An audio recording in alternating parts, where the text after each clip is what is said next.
hugest convention here in New Zealand. And yeah, I went on a journey for like about 5 or 6 years, discovering all these new games and figuring out what I like to play, what I like to design. So the stuff I designed back then is radically different from what I design now. And then so it's been however long now, 6 or 7 years since our kind of Kickstarter thing happened, where Kickstarter came to New Zealand. We were able to do shipwrights, and then that led to this next trilogy of games and all these other things. And Sam joining the group. So yeah, that's the nutshell version of it. And this is perfect. You've led into the next part of my question. When did your eyes lock and you met Sam? It's like, no, that's not how it happened. That's like 10 years ago. 10 years? 10 years ago, Sam? Wow. Yeah. We started a band. I was 17, so yeah, it must have been 10 years ago. I was the young little drummer boy. What kind of music? What kind of music? I gotta know. It was sort of progressive, post-hardcore, a little bit of post-rock. It's mainly rocky and slightly heavier and ambient as well. Very cool. I love that. It's always nice to hear some of the things that people do outside of gaming, because we don't always get to hear that. So when did the relationship move over to meeting Scott? When did that happen? When did you all start to work together? When I first went to Essen, I think Karsten introduced me to Scott, I think. Karsten. And then, Schwerkraft. Schwerkraft in Germany. Yep. So, yeah. Okay. That's going back, there, how long now? 4 years? Yeah, how long? I don't know, 3 years. Okay. Yeah. So, it's all a blur. Yeah, I think. I think Raiders had just released. Yeah, and I think Karsten. Yeah, and then we just met each other there, and then we started working together just shortly after Raiders was nominated for a Kennerspiel. Yeah. Okay. I think that was it. Okay. Yeah. It's really nice. You have that long, line there. And I should have mentioned this before. We are going to be taking questions, so please put those in there. We'll get those popped up, and I will ask if I am not asking the question of your dreams. Please write them, and I will ask the questions. So, question here from me: the first game. What was the first game, Sham? And we'll kind of move down the log that kicked it off. That started everything for you, I guess, or made a big impact. So I think with Shipwrights, that was my first game on Kickstarter, and I actually went into it with this attitude of like, this might be my last game, because I've been doing it as a hobby, and I might just end now because it's been fun, but it's not going anywhere. And that's when I kind of realized that there was this huge international market that I had, I guess, overlooked or thought I had no chance at reaching. That's what opened it up, but it was really Raiders that I think set me up in a good place. Gave me that kind of credibility as a designer, I guess, with the Kennerspiel Award and stuff. And it's just grown and grown each year from there. Okay. Did you have anybody in mind when you made the first? I know. So the reason why I'm asking is because my friends own all. You don't understand. Obsessed. They're like, it's on Kickstarter. I need it right now. Mandy, I can't wait. I'm like, okay, calm down. You'll get it. So did you have a certain person or group in mind when you made Shipwrights? Because I've played it, and I do find it a bit on the lighter side compared to some of the others that you've done. So did you have someone in mind, or was it just to be, hey, it's for everyone? Oh, I was actually looking at that game this last month because I've got ideas around how to maybe make an expansion for it. So I actually started working on that 10 years ago, and it only got published 7 years ago. So it's one of those games I designed very early on, and I put it on the shelf because I was like, I could never produce this game by my current methods, and then Kickstarter. So, but that game actually came more from the idea of, I loved Citadels when I first got into the hobby, and I just thought, what if you took the character deck and the building deck and just smashed them together and made a drafting game like that? And that's kind of where that game came from. So I was making it for me and my friends. Really nice. And we'd play it like every week, every Sunday afternoon or something. We'll just play like 3 or 4 games of it. Yeah, those are the best. That's where the best ideas come from, right? It's just something. I'm just making it up with my friends, and then the next thing you know, it just blows up, right? And I use this in another stream, so they're gonna kill me. But it then became thebomb.com. Yes, thebomb.com, which means everybody wanted it.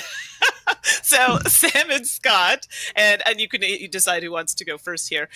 When shipwrights came, now how do you feel that tied into what was coming? So I guess Sam, like when you were making things, when you had architects and some of the other ones you were working on together, what was your mindset after shipwrights working with Shem?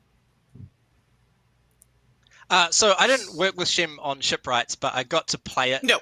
Just as a band member, as a friend. So he actually called it, I think it was Zealandia before that, and he actually left a prototype with me. And some of those pieces, I've still got it, and some of those pieces were the first pieces that I used to put my prototype for architects together.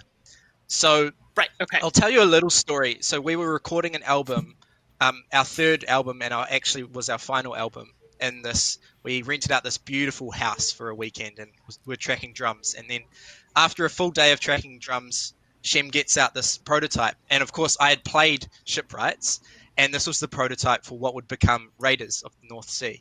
And I loved the Shipwrights game, but this game, Raiders, was next level. You can imagine how this sort of blew my mind, because I didn't really know too much about hobby games.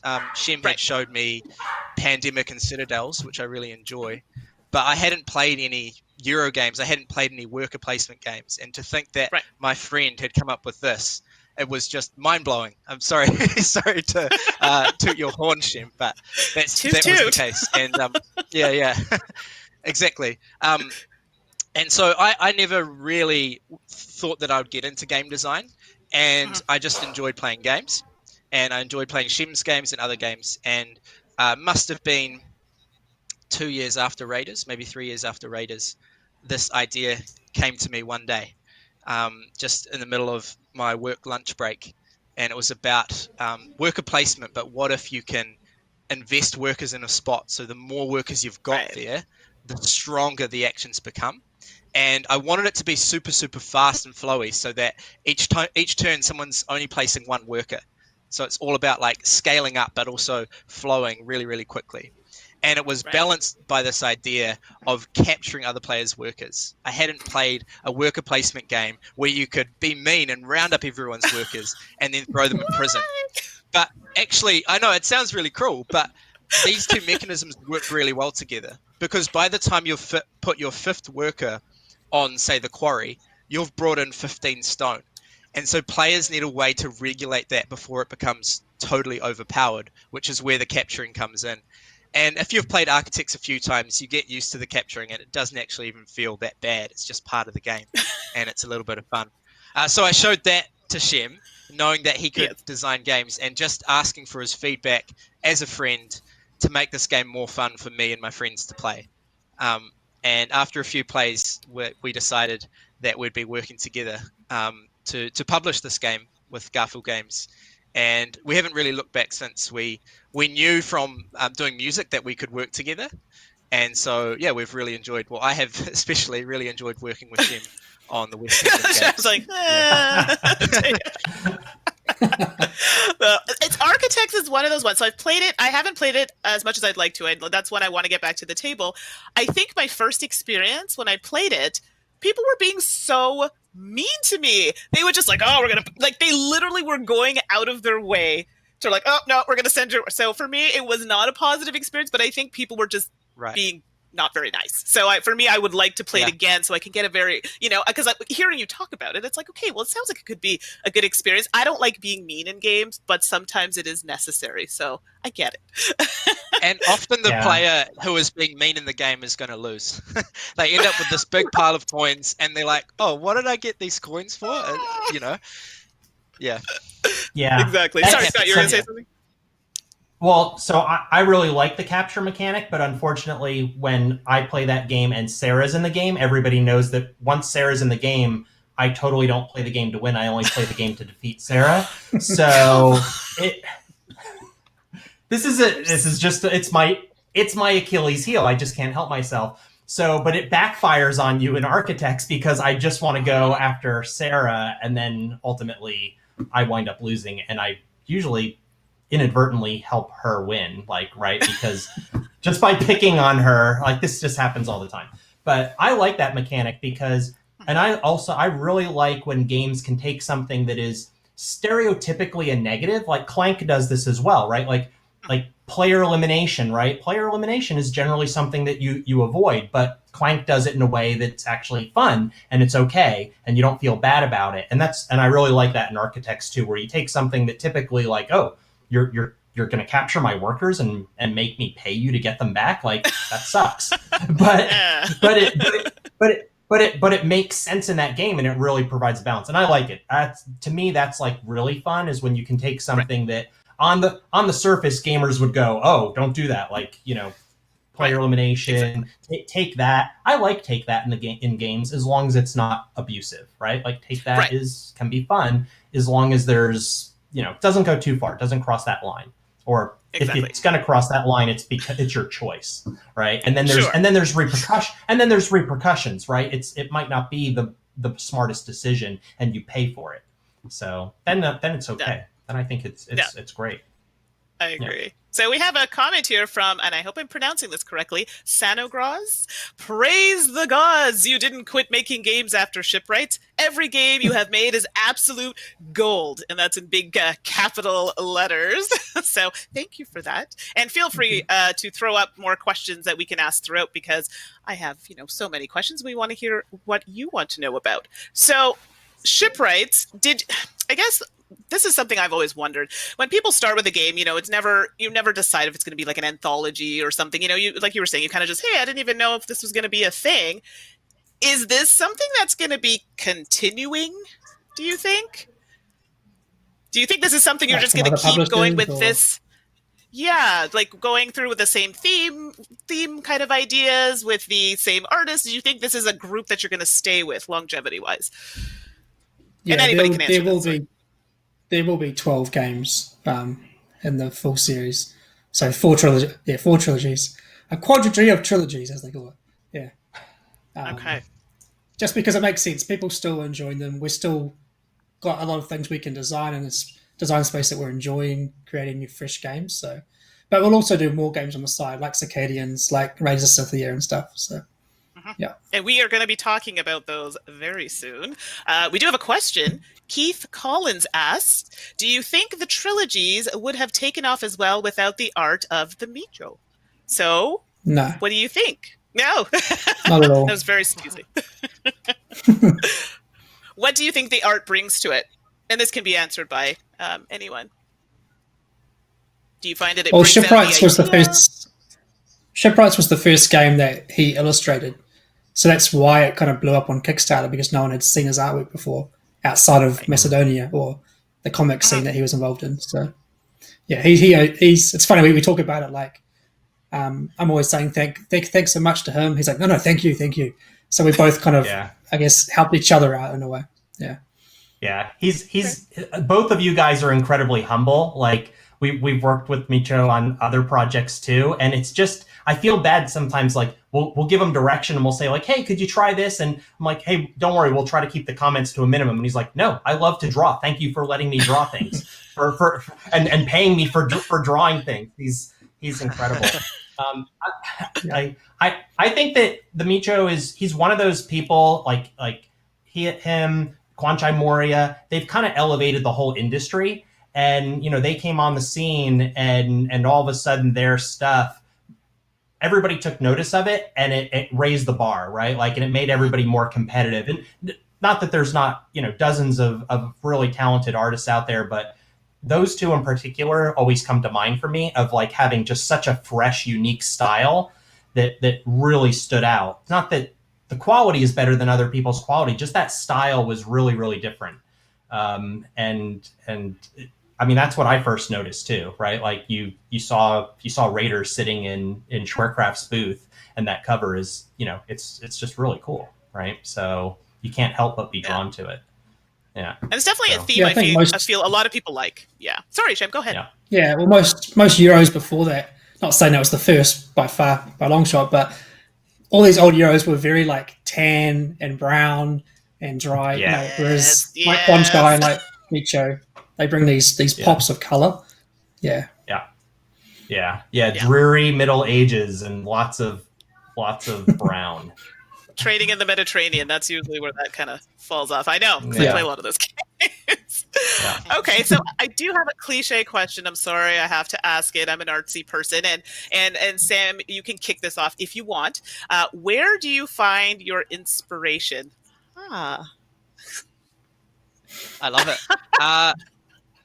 Lots of different things, right? So one thing is obviously playing other games, seeing what creative mechanisms people put into their game, see how they bring a unique twist to, say, deck building or worker placement or player interaction. I love playing other games and being inspired by them, but that isn't enough. Like if that's all we've got, then we're probably just going to copy what other people have done before. So another thing that brings inspiration for me is talking with a friend about a mechanism. So Shem is one person. I've got a few other friends who are just big nerds, big geeks, and we love just talking about what could we do interestingly with dice, or what hasn't been done before with cards, or how do you want to feel playing the game, and you just have these conversations where you're bouncing off one another, and you end up with something that neither of you could have created on your own, which often helps it to be unique. And then finally for me, going for walks and just enjoying nature and giving myself a bit of fresh air and room for my brain just to think about things, that really helps. that's really great. Yeah, I think, and those are easy things, right, to do. Those are things that are accessible to you. So I think that's wonderful. Shem, do you want to jump in a little, or no? You're good. I'll just echo what Sam says, except for the walking part, because I'm lazy. But everything else is the same. Everything's the same. That's fair. Do you have anything you want to add, Scott? I know that you're not, designing, but is there anything you wanted to add to that question?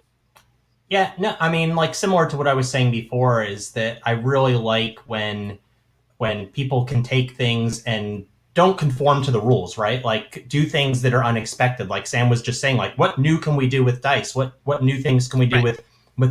with mechanics that generally are frowned upon, right? Like what can we do to make these things different and stand out? And I like, again, like as far as the art goes, like it's the whole package.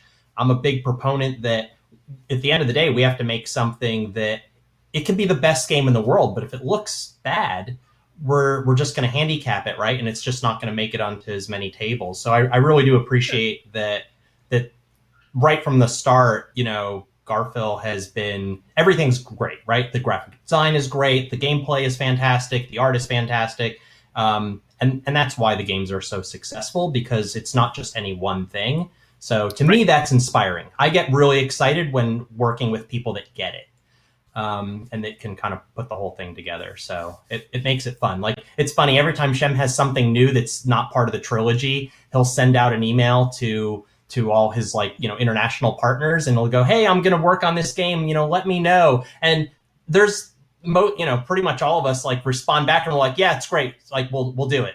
Like we haven't seen the game. We just yeah, we're in. Like, yeah, oh, you're doing an RPG? Yeah, we're in. Yeah, sounds good. Like whatever. Because we just know, right? Like the track record is like super solid. Like we just know we're going to get something really good. So it's a no-brainer.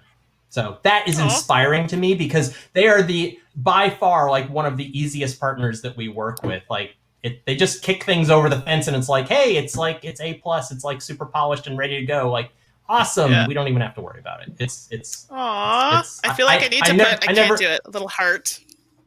That's right. Heart. I never lose sleep over any of Shem's stuff. There's others where sometimes I'm like, oh, I hope it works out. We lose sleep for you, Scott. We lose the sleep. Okay, all right. Problems. Right. Okay. So TW Will 80, I hope I said that right, has a question here, and I don't know, anybody can answer this. Curious as to why you like to use the small boxes. So I don't know if that's more of a Scott question or if that's a Shem or Sam. That's a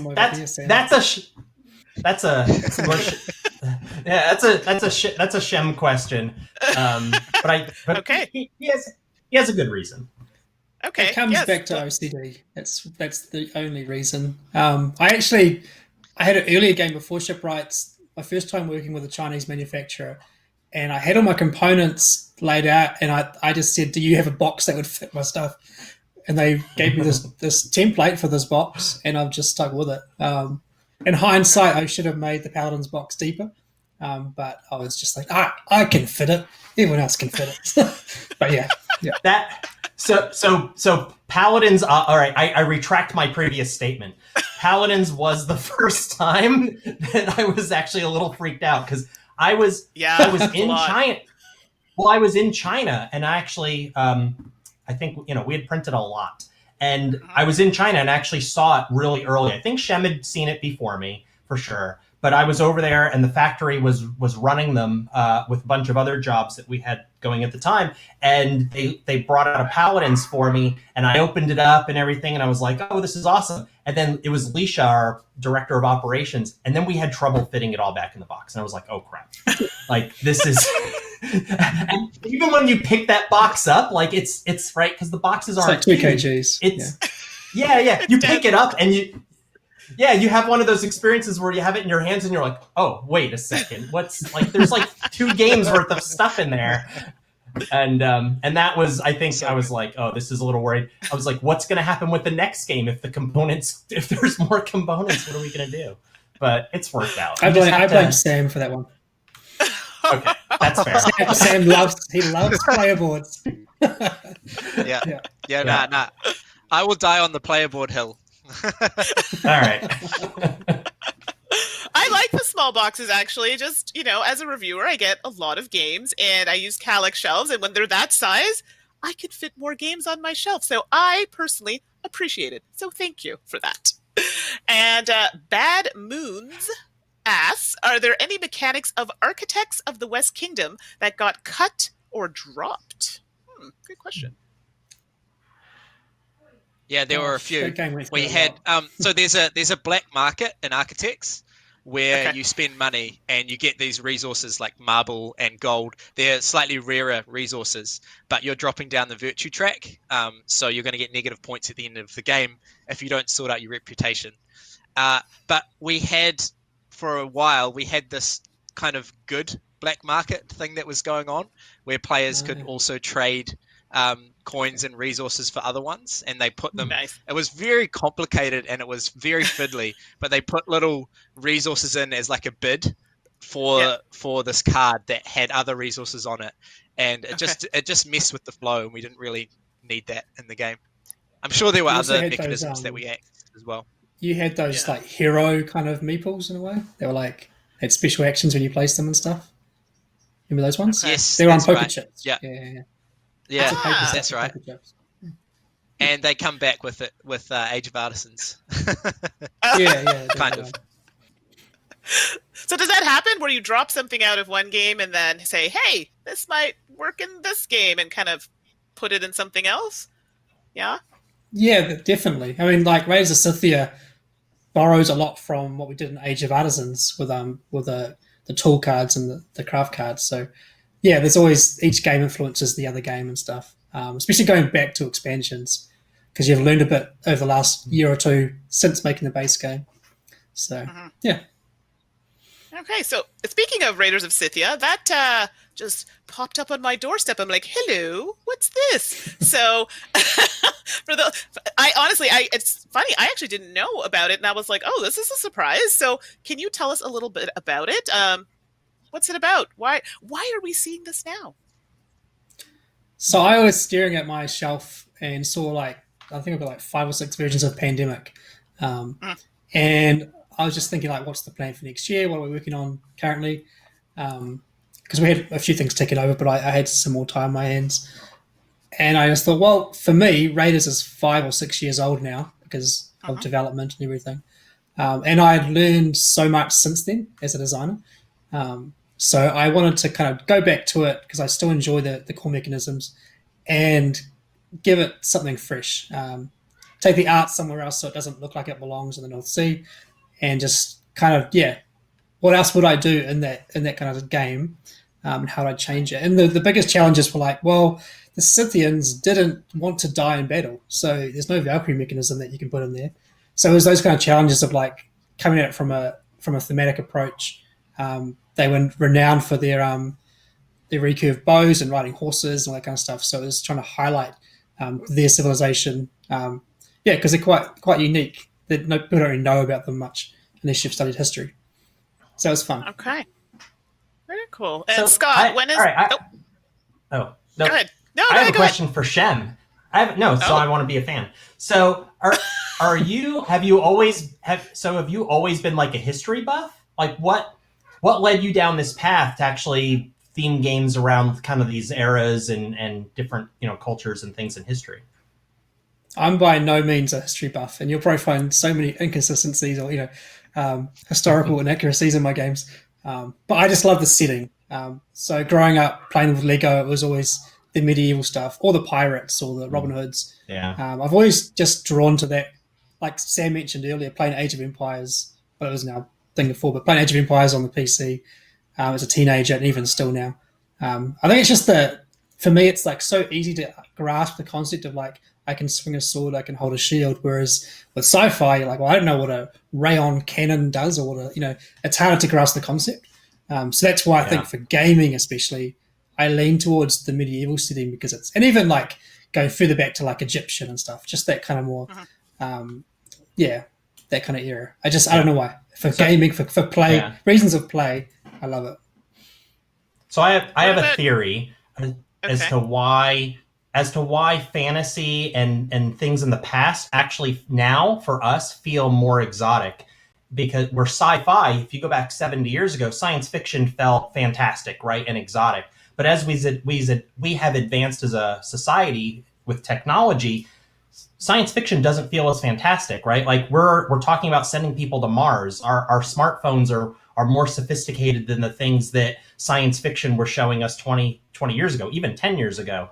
But the past will always be this unobtainable thing that we can experience, right? We're actually getting further and further away from it. And that's my theory as to why fantasy has actually always been stronger and probably continues to be stronger and even historical things, which aren't as fantastic, right? Like just the whole era of the Vikings, right, is incredible. That the History Channel show had a huge viewership about so something good. that, it was great, but it's also not anything that we didn't already know about, right? It wasn't new. But science fiction 70 years ago was new. Everything was new and fresh, and now it's really kind of made this shift, I think, and it will continue to do so. So I don't know. That's my theory that has absolutely no research or basis in science behind it. It's just my guess. I buy it. It's good. All right. What about you, Sam? Are you a history buff, or is there something that you're excited about that you would either have used in a game or eventually would like to put in the game? Something that you really love? I'm a real maths nerd at the moment. I love watching maths videos, but I don't think that's the kind of theme that will excite people. Got it. Yeah, but I agree with the swords and shields type thing. Like that was always sort of comfort food for me. That setting. I don't think their lives were easier, but there's that sort of appeal that we kind of think that things are a little bit simpler then, Right. Exactly. It's not a bad thing. Yeah. Oh, well, question about sci-fi. Here we go. Ooh, about Circadians. So Skyward asks, Circadians was great to see a turn into sci-fi. Will sci-fi be something that you'll explore more? More Circadians, something new? Question mark. Yes. I will answer that question. Yeah. So I am currently working on a Circadian sequel with a friend of mine called Zach, who lives in Italy. Nice. It's a very different game from Circadian's First Light. So it's set in the same world, but the relationships between the locals and the humans and the robots the humans have brought in is a little bit fractured, and it's really a big kind of battle, big dudes on a map war game with a lot of asymmetry. I describe it as between Gaia Project, Dune, and Root. So yeah, it's quite a big long game, but I've always enjoyed those dudes on a map epic sit down for 3 or 4 hours and play with friends games. So we're having a lot of fun working on that. I don't know when that's due to be released. Shem might know a bit more. I'm not sure. So I have a question for Sam. You just said it was a big game. Will it fit in the box? Oh, jeez. That's a really good question. It's actually quite component light. Oh, okay. Yeah, it is All component light. Yeah.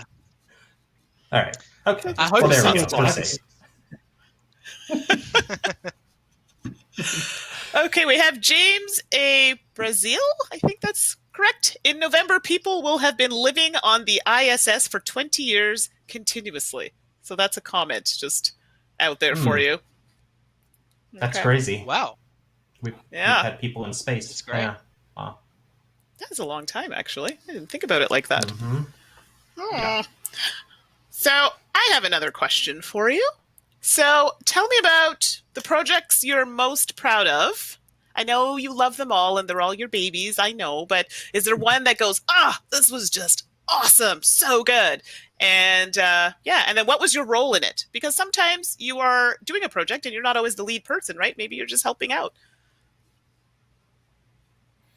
I asked the For tough me, I questions, think, sorry. yeah. The one that stands out to me, I think, the most is Paladins, because it was the first game that Sam and I fully co-designed from the ground up. So it was like our first shot to actually work on something from day one. Whereas Architects, he bought the concept, he bought the original whiteboard prototype, and Viscounts was the same, but with Paladins, it was like the kind of birth of that relationship in a way. Right. Very cool. What are you saying? Yeah, so for me, like, I agree with that, but I'm gonna be different. I'm gonna say Viscounts. We just had so much fun designing this game. It's quite unique. Like, it's a deck builder, but not like other deck builders you've played. You're building this tableau of cards, and there's 3 or 4 very distinct paths. But I just still have so much fun playing it. It's when you know it well, it can be very fast, and so it's kind of it's a little bit lighthearted once you know the game well. And so we will just smash out a game, and often we'll say, "Can we play again?" So it's it's been a really fun time making that game. Yeah. Both excellent, by the way. I just finished playing Viscounts today. Very nice, and I won. Yeah! So I like both of the ones you mentioned very much. Thank you. And Scott, what about you? Oh, well, wait. What was the question? Things that are... I'm so enthralled, like, listening to their I know, right? answers. A project that you're most proud of, and why? Oh. And what was your role in it? Well, I mean, like I said, when it comes to Shem and Sam, like our role really, we don't like many other games we're deeply involved or even taking the lead on a lot of stuff on the whole game development, product development, and everything. But for their stuff, we're really a partner that just brings it to a wider audience and supports it with marketing. I will say that the storage box that we're putting out right now for Raiders was really fun because, you know, we talked to Shem and we said, you know, you did a storage box before, but there's so many more fans now that didn't even get the first one. So could we put something out now? We have all these retails on it. So we worked with the Micho and we created a new piece of art, and that box is coming out. So that was really fun and exciting because, again, it's servicing the community, and that's something that they wanted. So you know, we wanted to bring that to them because it is pretty crazy. Like I don't even know what the original Raiders Kickstarter did, but we just keep printing Raiders. Like there's another printing in the works like right now. Like it just keeps churning and churning. Like that game is just evergreen. So there's constantly new fans coming in. So that's kind of fun and nice, and it's exciting. Speaking of Raiders, there's something coming out for Raiders. Am I correct on this? Something different than what's already is? What's coming out for Raiders? Do we have anything? Oh, I'm totally off my rocker for that. No, you might be thinking of the storage box. There's a storage box. That is it. Okay. Yeah. What is it? Just the box to house games, It's or is there actually going to be? Yeah, it houses Raiders and the expansions, so you can put everything in there. Yep. Because you know, shelf space and that sort of thing. So there you go. Of course. When's that coming out, Scott? I believe it ships September or October. So everything right now is a little wonky with shipping from China. Has been going relatively well, but it's a little slower than normal. So we're usually waiting until we get confirmation that it's hit land to say for sure. Okay. And I do have something here about expansion material. So I have a friend who's a teacher like myself, and she was kind enough to go through some notes with me for this lovely panel. And I got, here they are. Metal coins potentially will be available, and expansion material. Is that correct? For this box? Oh. For the Okay. box? Yeah. She said she'd listened to an interview or something with Shem, I think, potentially. And yeah, okay. I'm out on my own here, apparently. Not to my knowledge. No, that's maybe they're referring to their sleeves in the box. There's that. So you get the box, and then you also get card sleeves. But okay. Careful, Mandy. This is how rumors get started. And Jenny in customer service is going to go, what did you say? What happened on this panel? And especially because I said metal coins. Oh, yeah, that'll get people salty if I'm wrong. So we're just going to scratch that because apparently my friend was very excited. Well, you do get the coins come in Raiders. You get the coins in Raiders. Right. But I guess if people don't have the original coins, they're still able to get them. You know what I mean? If they don't have the metal coins? Oh, no. In Raiders, it comes in. Yeah, it comes with metal coins in Raiders. All English versions do. Yeah. Okay. Yeah. All right. Yeah, most. Yeah. But you do get 200 sleeves with the new box. Okay. So maybe it was sleeves you're talking about, which is great because a lot of people like to sleeve their games. So very happy about that. Yeah. So there was a question. Tell your friend not to cause troubles. Stirring up trouble. Now I feel bad. I'm like, maybe I'm reading these notes wrong. Oh, goodness. Okay, well, we cleared it up. That's what counts. So, all right. Okay, yeah. This is funny. So remember I told you I had friends that love your series? Well, next question I'm going to ask you is in front of my friends who I play games with normally, the games teacher, Bonjour Stéphane. And his question is, what's your favorite mechanic in a currently published Garfield game? Oh. I know we kind of touched on some things here, but that's a tricky one. Favorite mechanic. I'll go with Raiders. I was going to say we had a lot of fun like creating the 3 different kind of virtue systems in the West Kingdom. So they all have debt cards in the games. They all have ways of being good or bad. So that was quite fun to think up 3 unique ones. They feel similar, but they're all different. So architects, you can be on a virtue track, you move up and down that track. In Paladins, if you're being more of a criminal, you'll be taking tax and get punished to get debts for it.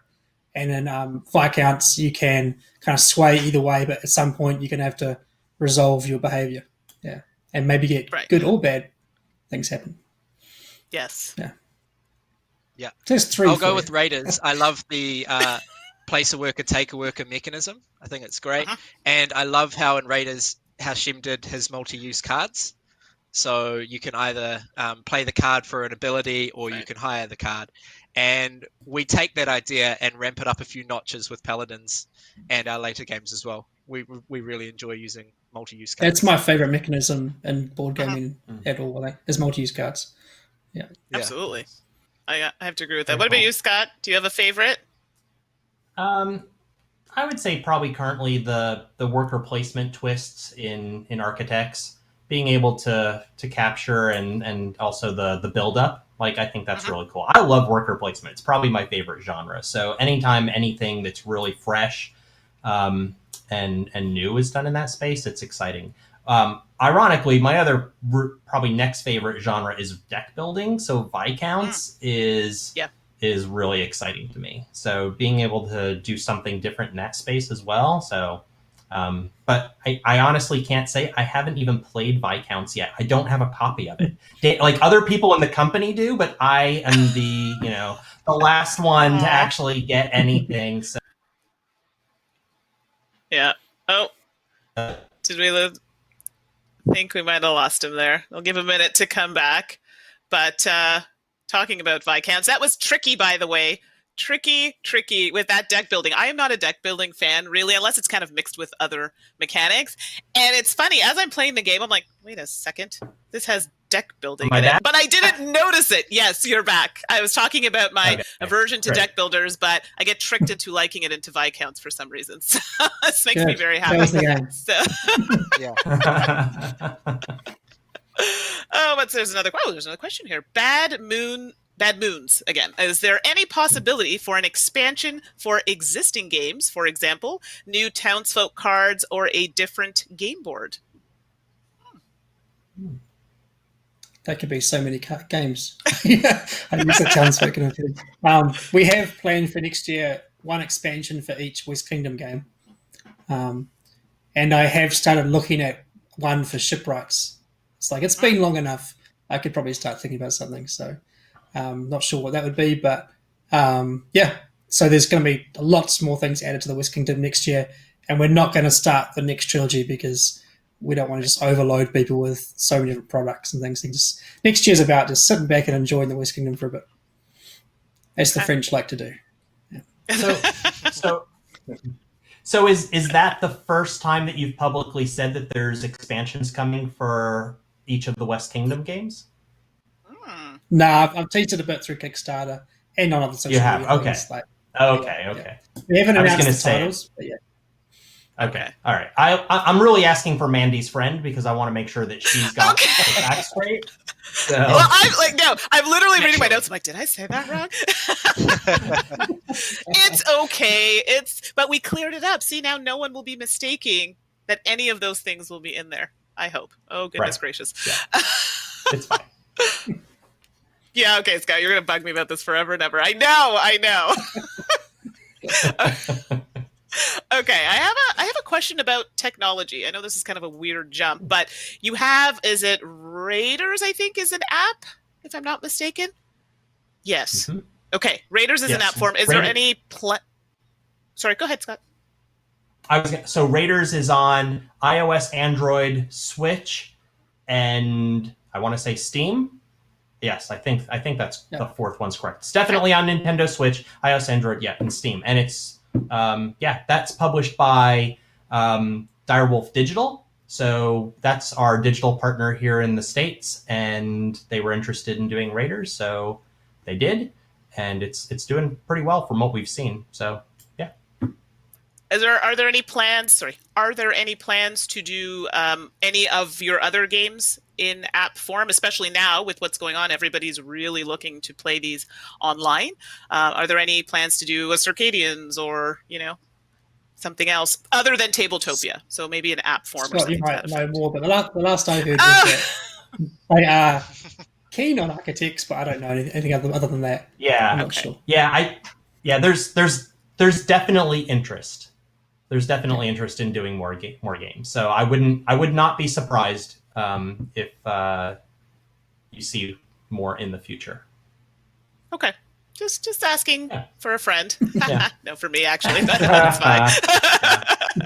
Well, we've got that app show. So, Suzanne and I play apps, and it'd be nice to have one. I like crunchy games. So, hello, throw that up there. I'd love it.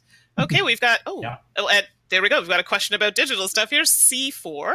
Love Raiders Digital. Plans for the expansion. So I guess they want to know if those are, and as we just kind of talked about that, I don't know. So I'm thinking maybe not. That's the biggest question. Yeah, I know it is part of the plan. I don't know what the timing is. I will say right now, Renegade is kind of lucky in kind of the state of the world right now. We already work. Most of our people are remote. Like there's a small team here in San Diego, but most people are already work remotely. So for us, everybody having to work from home and all that, it was kind of just business as usual. Like we just kind of kept going as normal. But for a lot of these companies right now, that's not the norm. They're going through this adjustment period. So they, their schedules are a little thrown for a loop. So it's really kind of hard to say, what's going to be going on for the next 6 months or maybe more. So as they adjust and everybody kind of gets up to speed for the new normal. So be patient, digital fans. Be patient. That's good, though. You have people clamoring for more. That's not a bad thing. Mm-hmm. Yep. All right, what do we have down here? Sir Lawrence of Arabia. Quite the name. I like it. Talk to us about what's coming for the future East and South trilogies. Any specific themes or mechanics? So I don't know if anybody wants to take that on the right-hand side of my screen. So our current target is for 2021 to do the first game in the South trilogy. And there's a few things. We we definitely want to stay away from the kind of virtue systems we created for the West because we want it to feel very different. We want that to be kind of iconic for that trilogy. And we were thinking through like what can we make iconic for this trilogy, and we've come up with this really original idea of using dice. So, Okay, nice. yeah. But that's a joke. But yeah, we are going to use. I got all use excited dice. there for a minute. No, we are going to use dice. It's not unique though, but we're going to find new ways to use dice in games. So it's going to be probably the focus of the South. Yeah, and we're going to focus a lot on theming of things like. Well, the one we're throwing around currently is around translations of books, which they did a lot at what's it called, the House of Wisdom. That's what they say. Yeah. There's the translation movement. It's really, really fascinating. So there was this about 900 AD. I don't know how deep to go, but I'll just go for it anyway. He's Around going about there. 900 AD, in the city of Baghdad, they the people that spoke Arabic, they wanted to broaden their knowledge and understanding and wisdom about mathematics, history, mythology, religion, science, and they went out and mainly went to the Greek places. They grabbed all these Greek scrolls and texts and they translated them into Arabic. And so there's this amazing amalgam of all of this knowledge that ended up in this House of Wisdom. And the people that went and collected these scrolls, they got paid the weight in gold of the scroll if it was unique. And I thought that that's a really, really interesting theme. And it was fascinating because the Byzantines, who spoke Greek and Latin, they later reclaimed those works, but they translated them back from Arabic because it was so prevalent, because this translation movement was super successful. And so a lot of our scientific knowledge is actually, and historic knowledge is actually due to this translation movement that happened 800 to 1200 AD in Baghdad. So it's super fascinating, but you don't really hear too much about it. Right. Wow. But that's good. Teaching people things, the things you've never heard of, and I think people want that. So, sorry, Scott, you were going to say something there? No. I was just listening. I was enthralled because this is the first time Me that too. I've heard what's going on there. So it's great. There's even a crazy story of these people in Baghdad sending a gift to the West Kingdom of an elephant.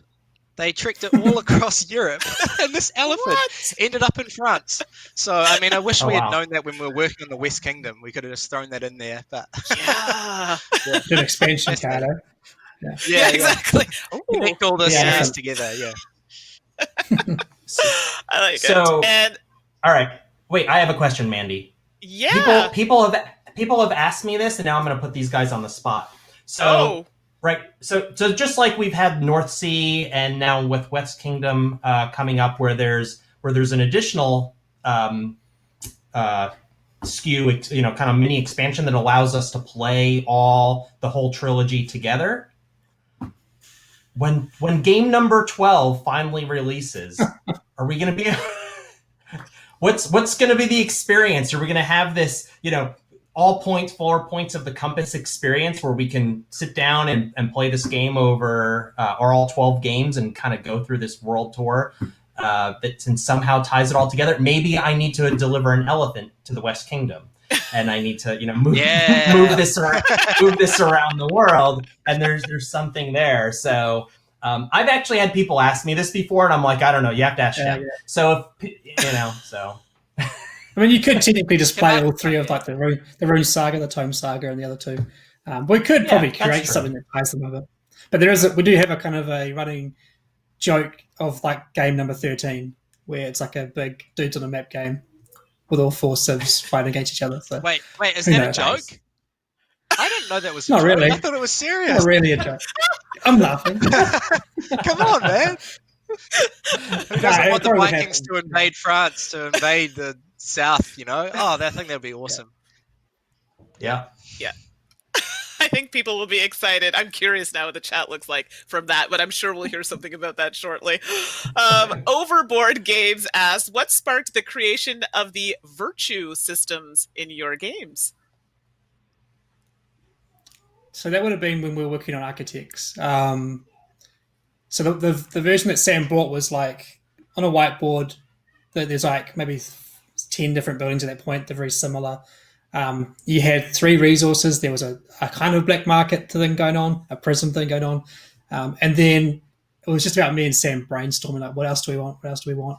Mm-hmm. And I think we came to a point where we were like, we feel like if you're going to get like bad kind of things, doing stuff at the black market, you should get punished in some way. And I think at that point, the original, I think Sam, you had it that you had to pay back what you'd taken, kind of thing. Like if you're taking resources from black market, you have to pay back some of them, and that felt clunky and wasn't streamlined enough. So eventually, we got to this idea of like, well, maybe you like move down some kind of track where you're like getting bad, and then we thought, well, maybe you could be good in the game, and that's kind of where it sparked from.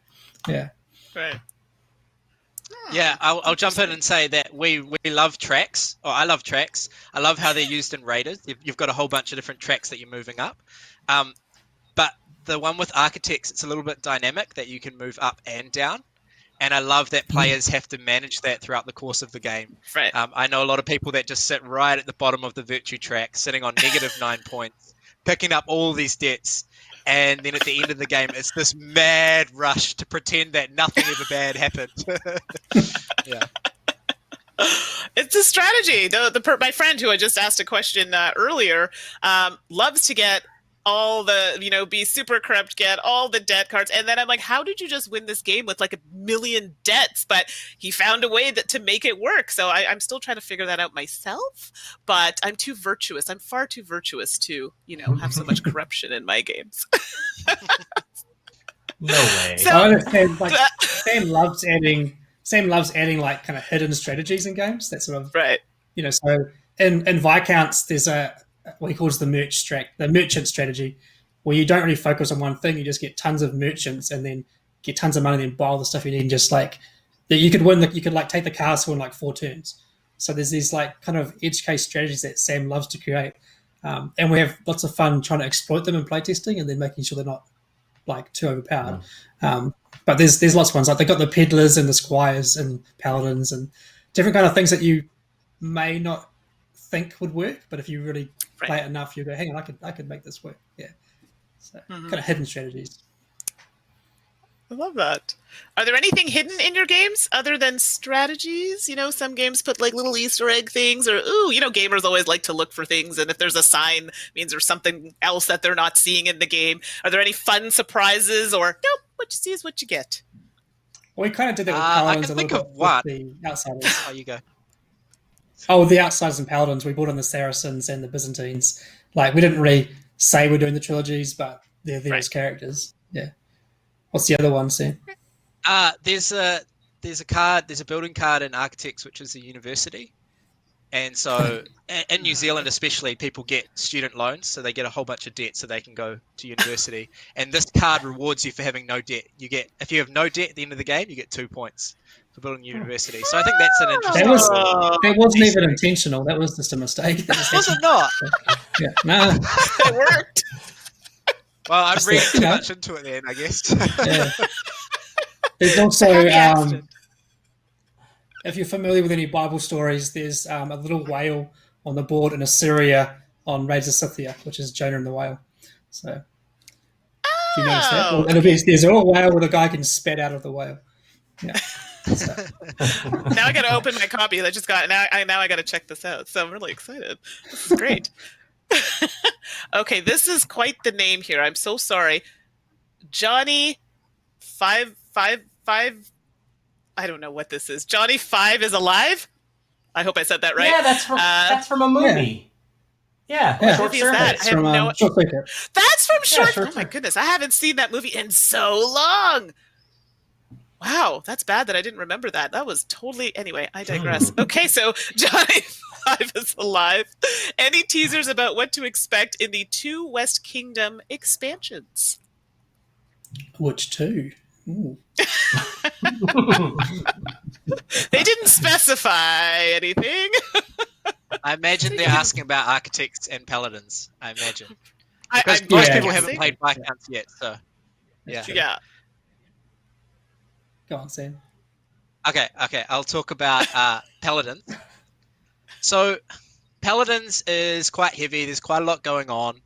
And sort of selfishly, I liked when we first started playing the game because we didn't understand it. We didn't know how to win. We didn't know how to pull all these levers in such a way that you get the most points. And so we figured that out, kind of. I might not be an expert at Paladins, but I sort of know what I'm doing now after many plays. But it was the whole time of discovering this game where it confused me, where it perplexed me, and then the satisfaction of improving at the game, which was so much fun for me. And so now that we know the base game well, we decided, right, can we make it confusing and perplexing, and there are more and more strategies now for other players. And so this is the kind of expansion where I would say, if you don't like Paladins, don't go for it. It's not going to fix the game. It just adds even more paths. It adds, I don't know how much to say. It adds two more actions, and it adds fourth attribute. And I'll stop now. But there are different ways of interacting with other players. A little bit more so than the base game, but not in a take that way. So there's more interaction, more paths, and players might find that they do a little bit worse when they first play this expansion. But now we're getting to the point where we are scoring higher scores than we normally would. So there's a higher ceiling, but also a higher skill cap. Right. It'll burn your brain for the first few games for sure. It burned mine when Sam first showed me the pitch. Yeah. That sounds like a Mandy game for sure. Oh, you're 100%. So I'm already, you're talking about it, I'm like, ooh, yes. Thinking of how I can get my hands on this right now. It's kind of the game that's unashamedly heavy. So we thought, why don't we just do more of the same? Why don't we make it even heavier? And if it's not your game, I totally understand. That's fine. But for those who love that sort of thing, right, we'll give you more to chew on. We'll give your brain a hard time. Yes, everybody wants that extra crunch, and I'm here for it. Oh, so my friend, exactly. I think he must have missed what I said, that they have all the things. The games teacher. Garfield's games are always on my must-buy list. Take my money. That is accurate, actually. So I think it's great. But I also think people like to collect. I mean, it's good stuff. You know, they're getting your things and it's really good. But I also think people want to have that full collection. I'm like that. I don't know if you all are like that, but I like to have things that are complete.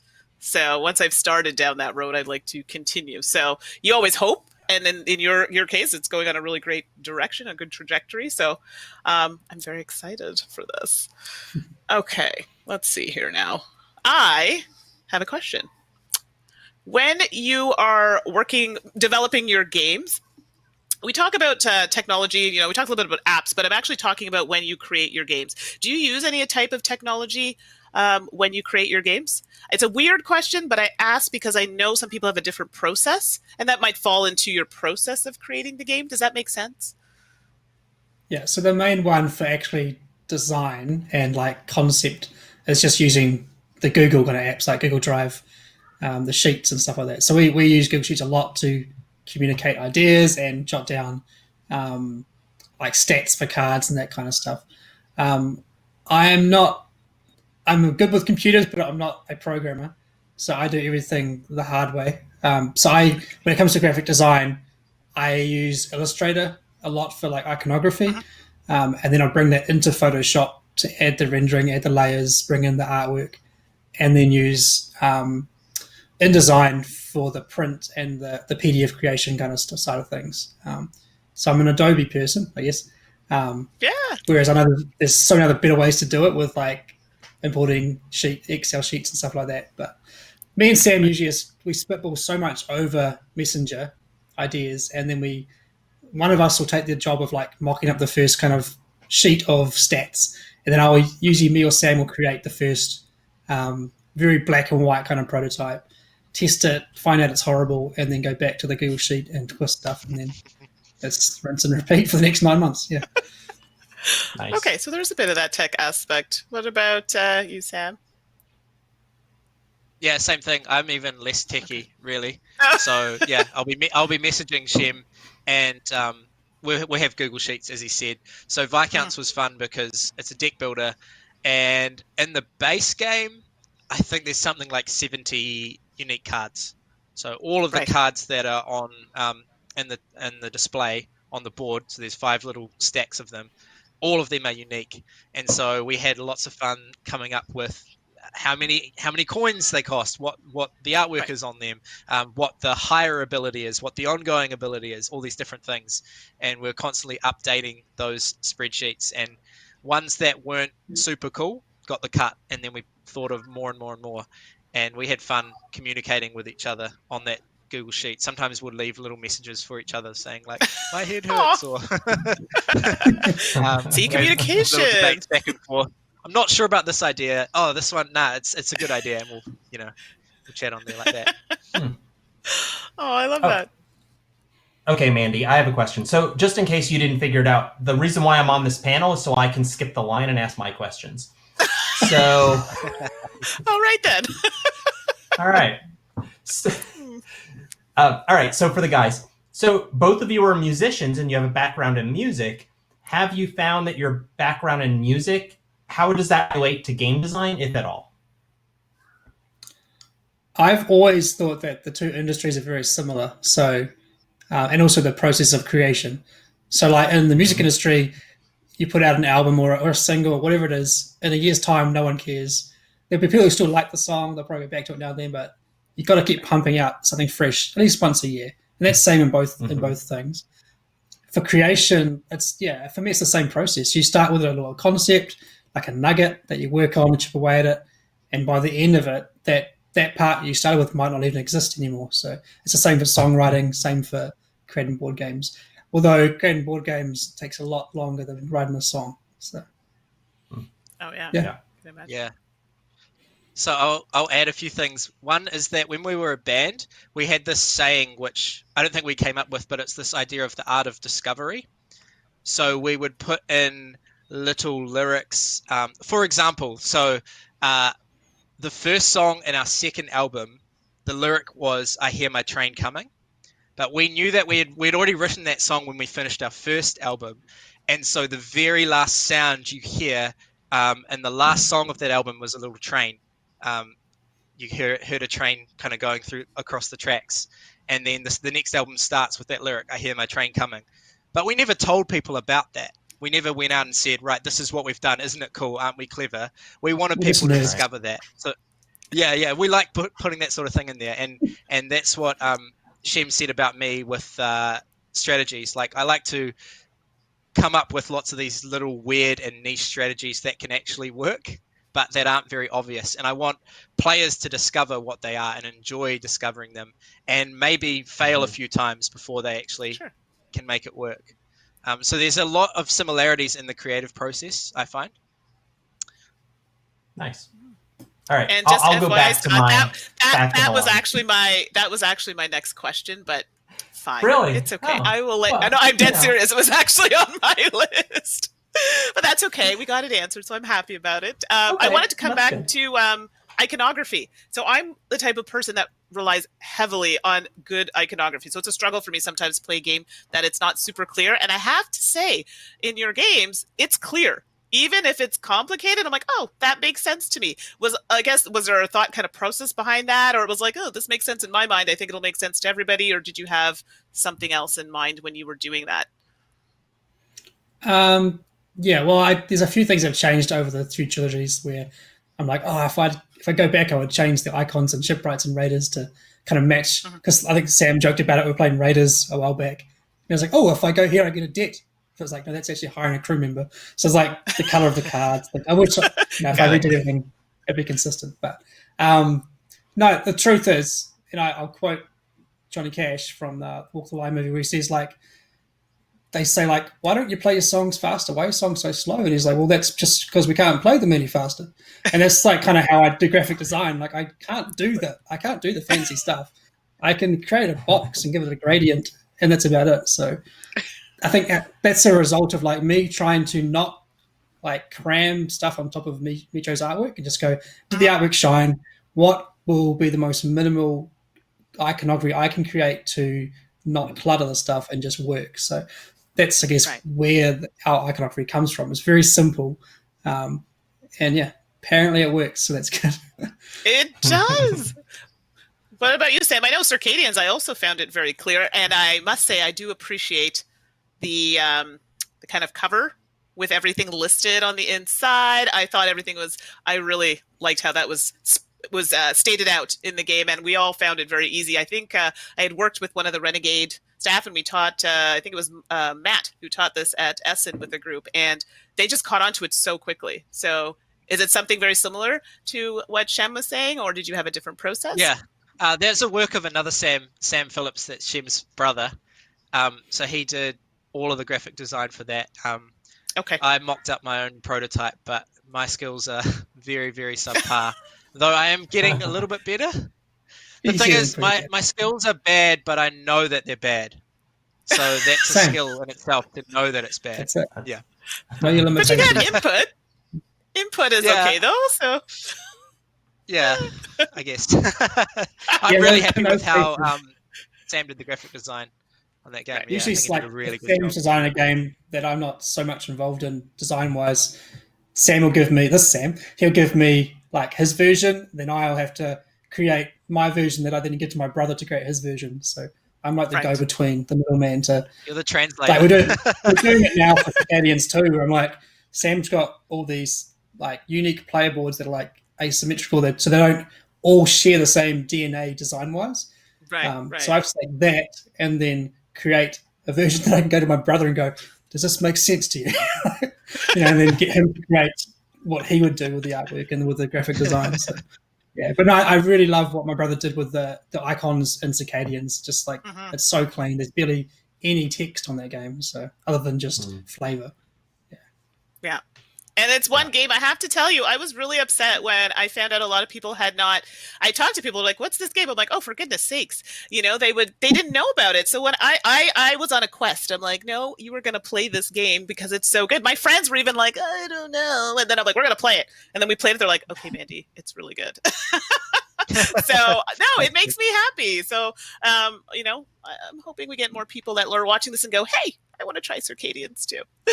So Sir Lawrence of Arabia you're welcome. Sir Lawrence of Arabia asks, have either of you seen or completed the new Raiders puzzle to be published by Renegade? No, but I have 2 copies coming my way at some point, which is good. One for me and one for Mum. Hey, there we go. Aww. There you go. Yeah, those are. So I haven't seen one in person. We just got our samples in, and they went to Sarah and Dan, and we do like a. I mean, this is the easiest thing to prove. Build the puzzle. Make sure it all works. Make sure all the pizzas are there. Make sure all the cuts are right, and everything checked out. And it was great. But they're not even here yet. They're on the water. So they, I think, release around the end of September. So I can't wait.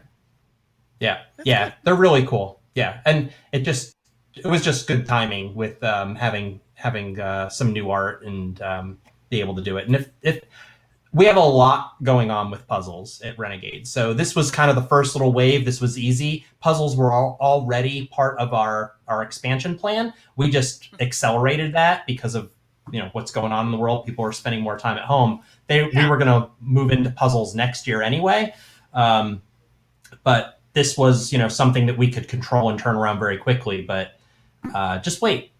It's going to, like, some of the stuff that we're going to announce for puzzles coming up pretty soon it's pretty crazy. Like, it's exciting. So we'll see. So if you like puzzles, yeah. And if you like the Micho's art on puzzles, this will likely not be the last one, I'm sure. So, yeah. Oh, yeah. People definitely want that. Yeah. Oh, so there you go. We have another question in the queue. I think this is one of the last questions, but we can keep talking for a little bit longer. Sir Lawrence of Arabia, I love the questions. Keep them, coming for next time. This is great. I love promos. How do you consider promotional items for games? I guess that's me, isn't it? So often if I'm going to release a new game, I'll try and add some promos for the previous game. As more for a reward for someone getting the game. So we'll do it maybe through Kickstarter or for pre-order, and then Renegade will do it through pre-order as well.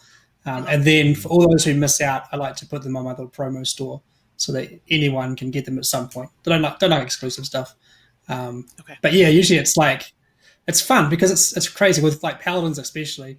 We created all these townsfolk cards. We're like, that's it. There's nothing else you could create for this game. Like, it's such a tight little puzzle, that game, that how could you create more cards for this? And then sure enough, Man vs. Meeple wanted some promos. So we're like, oh yeah, done. Here's 4 cards that do this, And then I think someone else, Game Boy Geek wanted some promos, and like, well, actually, we could do this, There's always something else you can create. So it's kind of fun to create one card here and there. Absolutely. That's good. Scott, what about on your end? Promotional items on your end? Yeah, I mean, like we really sync up with Garfield's philosophy. It's like we share a similar sort of thing. Like we like to do promos. We like to reward our early adopters, people that jump in. But then we don't want to make it so exclusive that people down the road can't ever have access to that stuff. Because again, like I said, like Raiders is a perfect example. Raiders is what now? Is it 4 or 5 years old, Shem? Right? Yeah, 5 or 6. Right. So if you're just now discovering Raiders, that's sad to say, no, you can never get this stuff. So we want to make those things available. But we try to, in general, like as a kind of a generic policy, we try to respect those windows where it's like, okay, the people that jumped on board early and got this, they need to have their time to feel special and have it. But eventually down the road, like let's get that out there in different ways. So, this is meant to be an inclusive thing. Like, and anybody that ever feels bad that somebody else has got something that they already got, like, they need to take a step back and do some soul searching there. Like, let other people have some fun, have the same fun that you have. Like, it's okay. It doesn't take away from your fun. Right. So, Yeah. So, Scott, do you have any other questions that you would like to ask? Nothing that I should do on the stream because it would cause trouble. Oh, no. You can't say things like that now because everyone's going to be like, well, what is it exactly? Is it new stuff? You can't do that to people. That's exactly how they do it.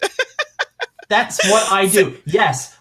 As soon as this stream is over, we're going to talk about all the new stuff. Sorry. No, I don't know. That's what I do.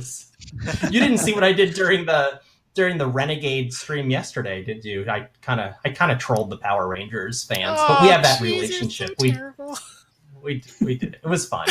They like it. It's fine. They like it. Oh, goodness. Okay, so I have a question for all of you, and you don't have to answer if you don't want to. Tell us something about yourself that maybe people don't know, or something surprising. Like, do you paint minis? Oh, boy. It's like, I don't know if that was a thing for you, or something like that. And if you're not comfortable, it's totally fine, but I thought it'd be kind of fun. Well, on that note, I'll tell you that we have 5th form certificate, we used to in New Zealand, which is like your kind of, I don't know what you call it in North America, but it's like a couple of years before you get to go to college, or university as we call it. Okay. So I passed most stuff pretty well. I did really well in maths, but I failed art. So, and for some context, my brother was like top of his class in art. My mum is a really talented artist, and my fantastic. dad was great at art as well. So I'm like from this artistic family, and I failed artwork. So, and now I do graphic design. So there you go. Oh, Nice. That's very cool. I love that. Family of artists. And Sam, what about you? If you want to answer. No, it's fine. I'm a crazy cat dad. I've got 3 cats, and I love them. I'm obsessed with them.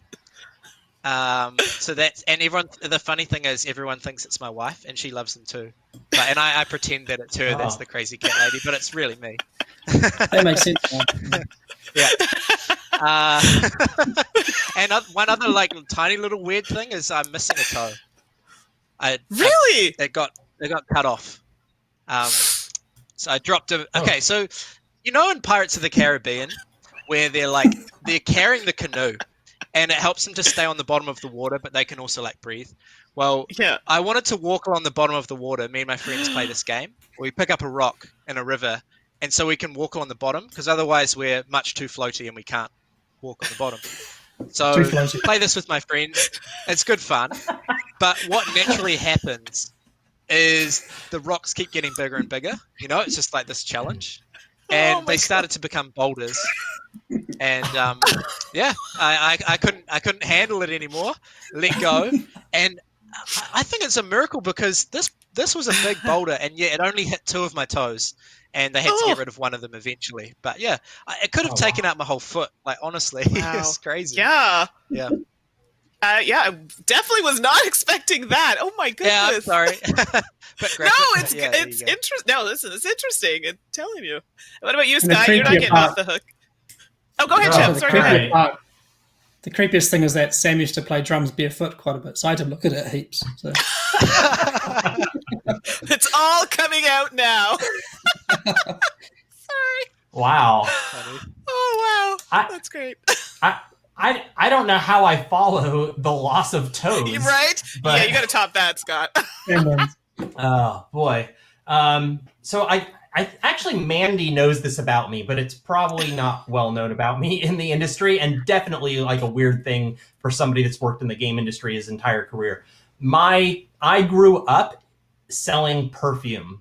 I grew up in a family business where they had perfume stores and sold perfume. I know more about perfume than anybody should, and it's really crazy. But Mandy knows this about me, so I can talk all about all this crazy stuff. But you would never in a million years. I guarantee nobody in the game industry but me has that backstory. So there you go.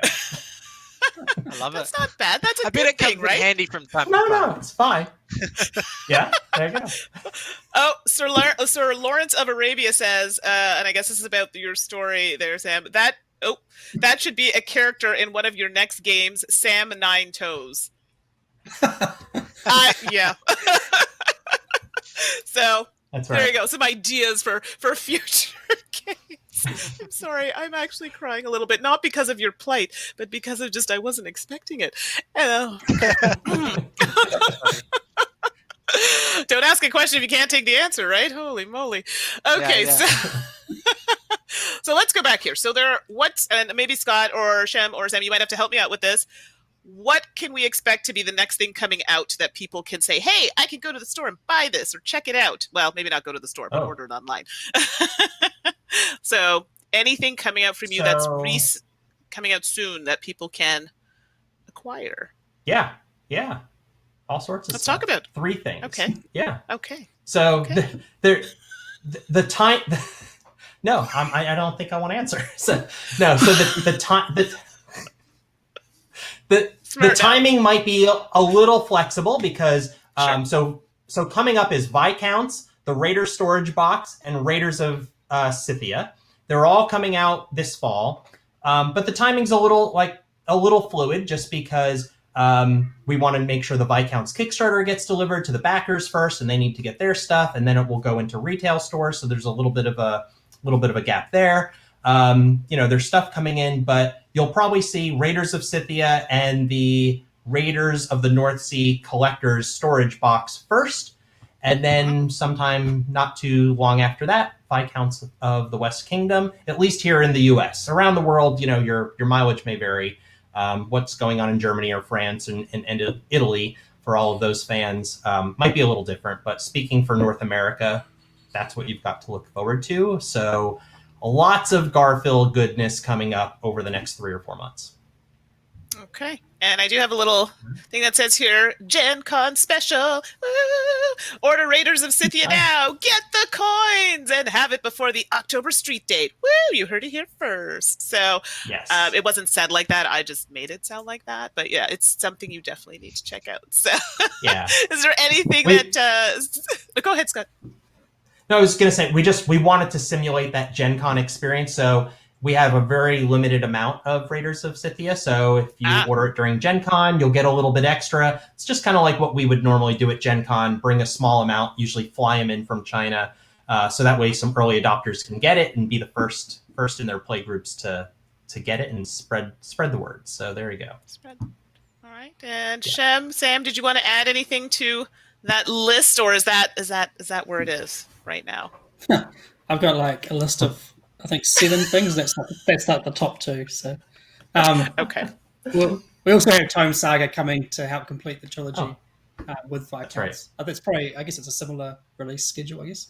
And then next year, I've already mentioned there's 3 expansions coming out throughout the year for West Kingdom, and I'm not sure what the timeline will be, but early next year we have a game called Hadrian's Wall, which is designed by Bobby Hill, first time designer. Nice. Local, who lives like 5 minutes down the road from me. But that's a